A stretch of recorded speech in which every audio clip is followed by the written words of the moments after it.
Welcome into the In the Money podcast for KeenelandSelect.com. Tom Leach along with Keeneland's Director of Simulcasting, Jim Goodman. And right up front, let us tell you that we're going to be doing 2 podcasts this weekend. We'll do another one on Sunday because it's a big day at Del Mar, headlined by the Pacific Classic. But this podcast is for the Saturday card at Saratoga. And it's always a treat on Travers Day. And they've got 4 graded stakes races, 3 of them grade 1s. And Jim, we'll start with the 9th race. That's the only non-grade 1. It's the grade 2 Ballston Spa for fillies and mares 3 and up at a mile and a 16th on the turf course. And you've got Philimbi and Day at the Spa that ran 1-2 in the prep for this. Where did you go in the Ballston Spa? Well, we had a discussion prior to our taping about picking a horse and then not picking it next time it's going to win. So I'll probably really jinx myself here, but I took Day at the Spa in the Della Rose in Saratoga on August 2nd, and Philimbi won the race, ran her down in the stretch, and was very impressive. Pulled off by a length and 3/4. It could have won by 4 if she'd wanted to. So I'm going to take Philimbi, so everybody go bet Day at the Spa because I'm going to get off her this time. But Philimbi is an improving horse, only has 3 lifetime races in North America after coming over from France, and Bill Mott is so good with these horses that are getting better. Rosario takes it back. I'm going to take Philimbi on top. Strathnaver is my kind of long shot in there, 6-1. Had a rough trip at the grade 1 Diana, and Johnny V takes her back, and if she returns to just a game form, it puts her right there. Day at the Spa is my 3rd choice. Love Saratoga, 3 out of 4. How can you lose at Saratoga named Day at the Spa? But has a grade 1 and barely missed 2 others, so she could really have 3 grade 1 victories in her resume. Price is going to be low because they are going to pound her, so I'm going to take Philimbi, but I'm going to put Day at the Spa in my pick 4 as well. I'm going to take Center Court here, just playing a little hunch that Rusty Arnold may not have her here if she wasn't back at her best or close to it anyway, because it's a high-profile spot here, and she has shown she likes Saratoga, and she's 5-1, and the best of Center Court wouldn't be 5-1 here. Wouldn't be favored, but would be closer to the top choices. So I'm going to pick Center Court to pick somebody to win, but what I really will do is box her with Philimbi and with Day at the Spa, and even if she runs second, and basically try to split the 2 favorites and get a better exacta. So Center Court for me is going to be my key horse, if you will. Not so much a surefire win bet, but a key horse for me in the Ballston Spa, and I'll use her with Philimbi and with Day at the Spa in exacta boxes. 10th race is the grade 1 King's Bishop, 3-year-olds at 7 furlongs. And I thought this was an interesting group here. Several different ways I considered going. I finally decided to take a shot on a little bit of a price with Myosotis Dan, a horse that I think may have won it, either broke his maiden or won a first-level allowance at Keeneland on the Poly, but has certainly shown versatility. Nearly beat Bayern and Embellishing Bob in the Derby trial. After that, took a time off and was a real easy winner in the prep for this at Arlington. This horse is 3 starts at 7 furlongs, 2 wins and a second. Second off the layoff, and the first off the layoff equaled his lifetime best buyer.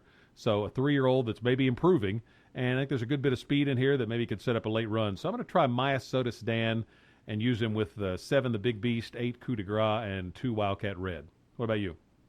You know, we talk about this all the time, but we don't talk before this podcast, so we don't know who the other one has picked. Here's my comments on Myosotis Dan. Surprise package for Governor Jones. If they change Saratoga to Polytrack by Saturday, he is a codlock cinch.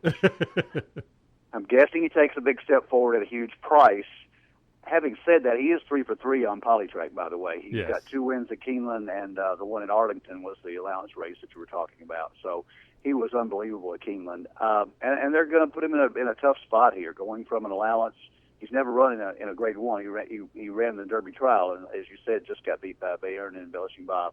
I think he's got a big shot here. I did not pick him on top, but I certainly would put him in my pick 3s and pick 4s. I'm taking Coup de Gras on top. He's been pointing for this race all summer. I love the fact that they take him as 6 furlongs in the stakes at Delaware, a 6.5 furlong stakes, the Amsterdam at Saratoga, and now stretches to 7 furlongs. I really like that when you try this tricky distance. Sometimes a horse doesn't like a 7 furlong distance, and seems like to me they're coming up to this race very well. He ran 7 furlongs a couple of times early in the summer. In the Woody Stevens, he didn't fire, but he's getting a lot better, and I think Coup de Gras is the winner here. Wildcat Red would be my second choice along with my Ascites Dan. So I'm going to keep Coup de Grace on top of Wildcat Red, the 2, and my Ascites Dan, the 3. Horse players can remember the tough beats as easily or maybe more so than the big scores. And this race, I could still have nightmares over it. I had the exacta with Mentor Kane and getting beat by, what's the Pletcher horse I'm drawing a blank on, but the late running sprinter. It was a huge price, 27-1.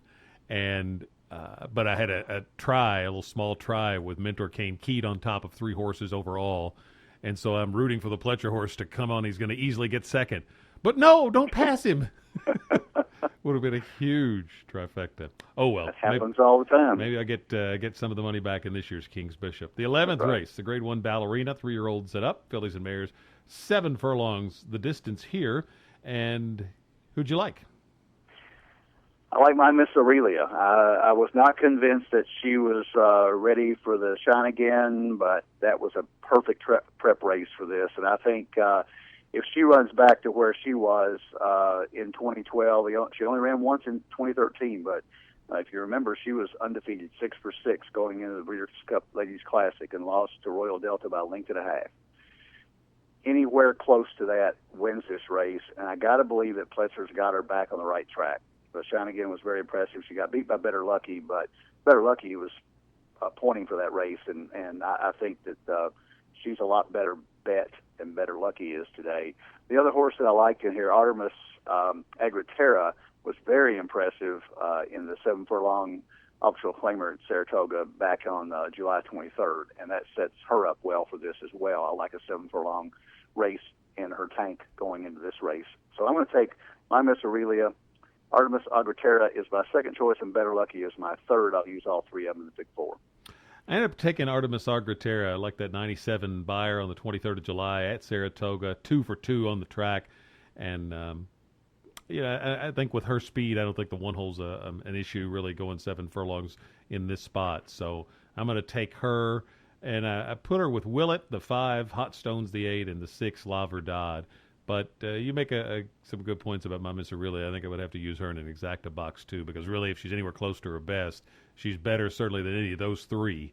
Now, Artemis Agritera is still an improving horse, and, her upside's not set yet. So, right. But anyway, she's going to be my pick, but you make some really good points on my Miss Aurelia. 12th race, the Grade 1 Travers, 3-year-olds and up, going 1.25 miles. And I initially went for Wicked Strong here.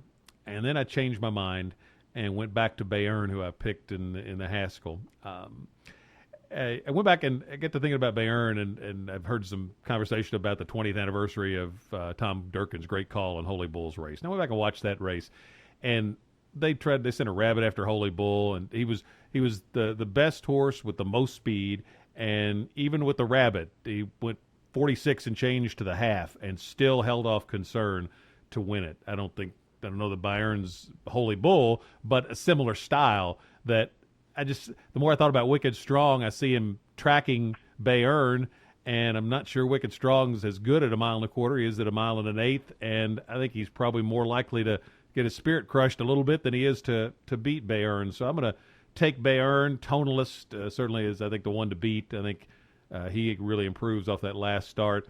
I think Viva Majorca for Ian Wilkes is dangerous. Second time going around 2 turns. Had a little trouble last time. And Wilkes worked for Nafsker, and nobody was better at pointing a horse for a spot than Carl Nafsker. And Viva Majorca is interesting price play in here for me. But my pick for the Travers is going to be Bayern. What about you?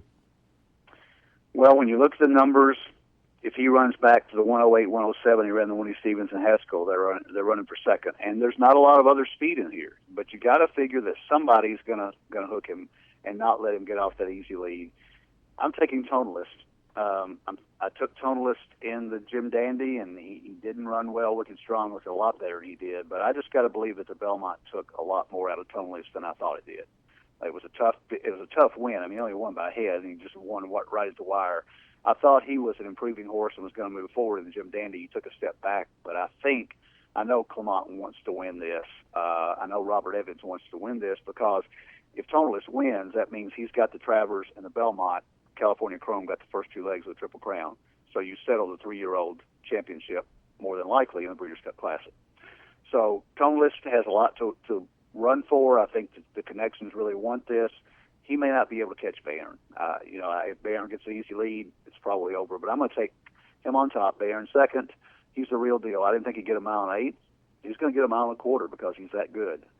So he proved me wrong in the Haskell. Wicked Strong would be my third choice. He looked good at Jim Dandy, and he is on an uptick right now. My long shot is to get the money, not to win, is Ulaanbaatar, the 9-horse for Ian Wilkes. And I think Le Peru fit this horse well, but B.J. Hernandez will ride the horse. The horse will be coming at the end. I don't think he's good enough to beat these horses, but I think he could clunk up, as it were, for third or fourth. So I'm going to key him in trifectas and exactas below the top choices. But I'm going to go with Toneless here and hope we got a real Breeders' Cup Classic that'll settle the 3-year-old picture. Best of luck to everybody with your wagers on Travers Day at Saratoga. A reminder, we'll have a separate podcast for the Sunday card out at Del Mar that is headlined by the Pacific Classic. So best of luck. For Jim Goodman, I'm Tom Leach, and this is the In the Money podcast for KeenelandSelect.com.